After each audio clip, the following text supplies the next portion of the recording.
ইন্ডিয়ার একটা জিনিস আমার খুব ভালো লেগেছে, সেটা হচ্ছে এখানে মোবাইল বের করতে, ভিডিও করতে একটু আনকমফোর্টেবল ফিল হয় না, কারণ এখানে কেউ জাজ করে না। এখানে ভিডিও করা স্টার্ট করলে সবাই আরো সাইড হয়ে যায়, সুযোগ করে দেয় ভিডিও করার জন্য।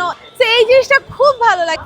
বাংলাদেশে অনেক আনকমফোর্টেবল ফিল হয়, কারণ সবাই ইউজ টু না এখনো ভিডিও করা, ব্লগ করা, এই জিনিসটা অনেকেই পছন্দ করে না। বাট ইন্ডিয়াতে ওরা অনেক ইন্সপায়ার করে, ওরা অনেক সাপোর্ট করে, এই জিনিসটা অনেক ভালো লেগেছে।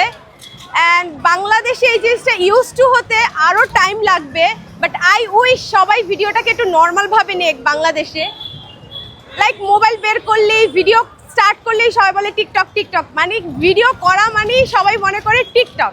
সেটা আমি ফেসবুকের জন্য করি, সেটা আমি ইনস্টাগ্রামের জন্য করি, বা যেখানের জন্যই করি। বাট ইন্ডিয়ার এই জিনিসটা আমার খুব ভালো লেগেছে, ওরা অনেক প্রায়োরিটি দেয়। কেউ ব্লগ করলে আমার কাছ থেকে কতজন যে আমার ইনস্টাগ্রাম, ফেসবুক আইডি নিয়েছে এটার কোনো শেষ নাই।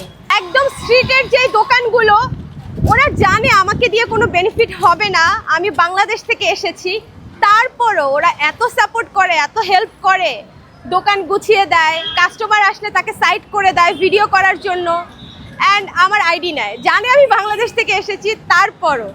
অ্যান্ড এই জিনিসটা আসলেই অনেক ইমপ্রেসিভ। আর as a social media person এই জিনিসটা খুব ভালো লাগে। আই উইশ বাংলাদেশেও খুব তাড়াতাড়ি মানুষ এই ভিডিও করা, ব্লগিং করাটাকে খুব নর্মালভাবে নিবে।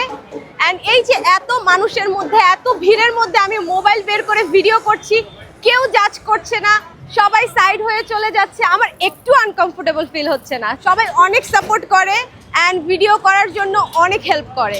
This is so nice. So thank you India. আল্লাহ হাফেজ।